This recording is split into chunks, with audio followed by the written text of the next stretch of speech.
Hello there, my name is Rob. I'm one of the Porsche pros here from Porsche Centre Chester. In this video we're going to talk to you about the rest function for the climate control on the Macan, Cayenne and Panamera. You'll find this feature is great, especially when it's cold, a little bit drizzly outside, pretty much like it is today. So let's jump inside and find out what it's all about. So what is the rest function for your climate control?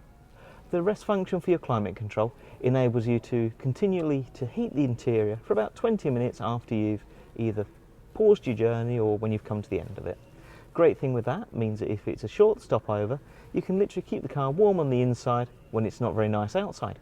It's very easy to do. There's no settings or anything to do. There's just literally one button to press, and that's found just down here.